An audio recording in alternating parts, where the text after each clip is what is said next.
Hi, this is Laura, and I wanted to show you a couple of things in class climate. The first thing is you have to log in. In order to log in, you have to go to www.andrews.edu/surveys/indexeva.php.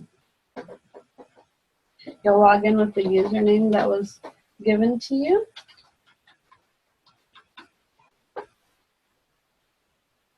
I want to first show you how to create a questionnaire. So when you're creating a questionnaire, you click on questionnaires at the top, and then you click on create questionnaire on the left panel. Every questionnaire is going to be in the Vivid Forms editor. So you're going to double click. You're going to need to give your questionnaire a name and also an abbreviation. The abbreviation is the only thing that you see when you're creating your questionnaire, so you want to make sure that the abbreviation is specific. So we can give this questionnaire to be deleted because we're not going to keep it. But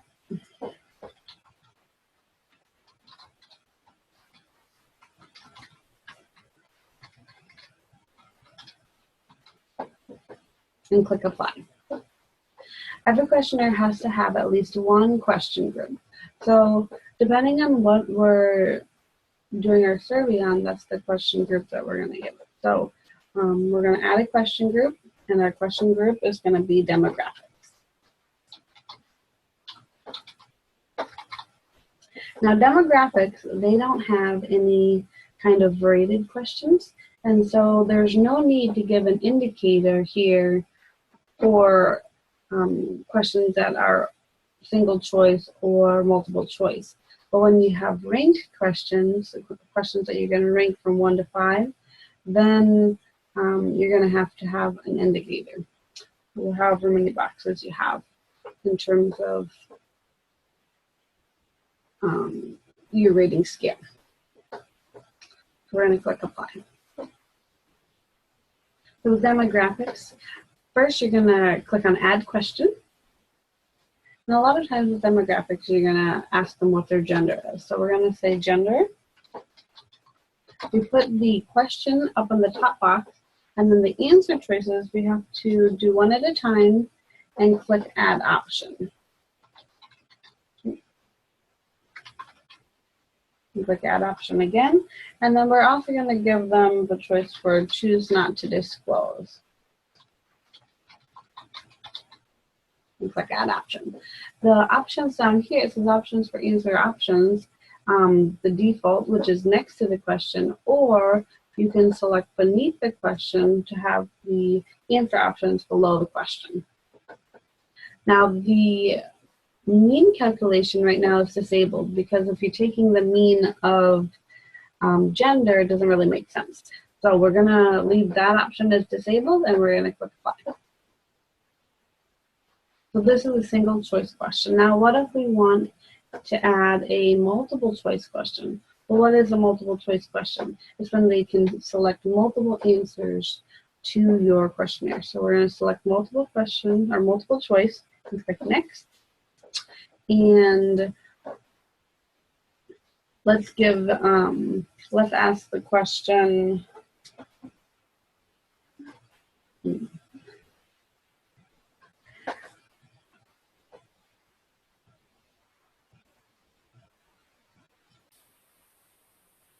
The question is going to be, what are your favorite activities?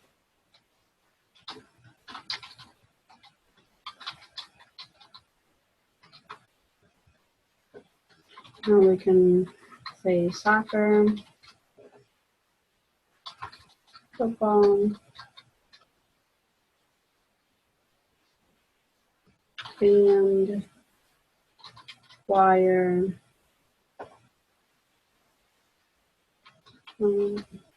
maybe just exercising, etc. You get the idea. You're putting all your answer options into one box and clicking add option each time that you add an option. Now you can restrict the number of responses that you'll let them put in.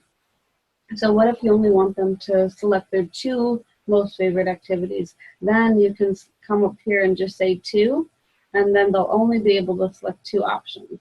And you click apply. Now let's make a new question group.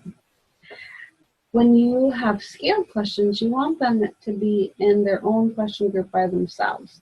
So we'll put a new question group. We will name them course. And with the question group, you have to decide on how many options you're going to give them for your scale. Most typical is the 5 options from like strongly disagree, disagree, neutral, agree, strongly disagree, or strongly agree. So we're going to choose option 5 and say apply. What we're going to do is we're going to choose some from our library. So we're going to click on choose library on the left.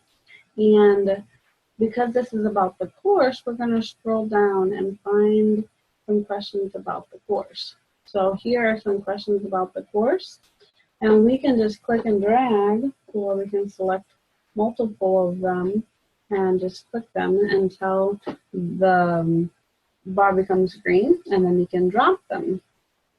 And when you drop them, then they have your 5 options from strongly disagree to strongly agree. Now, what if you say that you don't want just the poll labels on the left or the right, you want them at the top? So we can click on the top one and then go back to the editor control and say that you want to have extended poll labels. So extended poll labels, you're going to say strongly disagree, disagree, neutral, agree, and strongly agree. Now in this case, we don't have any abstentions. An abstention is if you want to give an option for not applicable, does not apply, I don't know, because those should not be included in your rated questions. And then click apply. Now, you notice that the words are between the 2 questions. In order to fix that, you come over here to the move function and you click the up button, and that will move it to the top. Anytime that you don't like where the question is dropped, you can either click and drag. Let's say that you don't like this question as number 4, you want to put it as number 3. You can click and drag and you can move them very easily. Or you can copy and paste using the Control-C, Control-V on your keyboard, or you can use the clipboard options here on the left also. Now, what if you say you want to add your own question for the scaled questions? You click on Add Question, and it's highlighted as scaled question already, so you click Next. And because it's about the course, we can say something like the course objectives for math. And because we have 5 options, this 5 here in the checkboxes should match the indicator that you put for the question group. And here where it says abstentions, because the other questions that we just inserted do not have an abstention, we want to keep this deactivated. If we activate it, another box will appear where we would put our does not apply or NA, but we're going to leave that deactivated. Now, the other questions have extended or individual poll labels, so we're going to include our individual poll labels here also. Now, typically, you do not need both the individual poll labels and the extended poll labels, but you can choose which one you'd like to use. And then you can click Apply. Now, if for some reason you want your left boxes to be worth 5 rather than one, then you would want to have it as a mirrored question. Mirrored questions are questions that have the positive responses on the left and the negative responses on the right. So we would have had strongly agree in the left and strongly disagree on the right. But because ours is strongly disagree on the left and strongly agree on the right, we're going to leave this unchecked.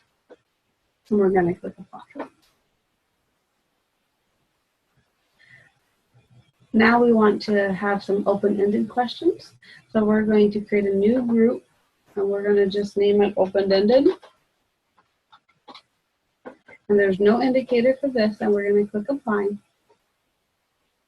And then we're going to scroll down so we can see, and then we're going to add a question, and the question can be open question. And this is where you want a response that they write. So what are the strengths of the course? Now this box size tells you how big you want your box to be. So if you only want your box to be one line, you're expecting them to write very little. But if you have it a little bit bigger, then you give them room to write several sentences. So we're going to have our box size as 5, which is about a paragraph. And then we want to click apply. So it's about there. So this is the basics about how to create a questionnaire. So once you're done with your questionnaire and you've finished it and you like it, you're going to say save and exit at the top on the left side. And then you've completed your questionnaire. If you have any questions, you can always contact my office, assessment@andrews.edu for more information, and have a great day.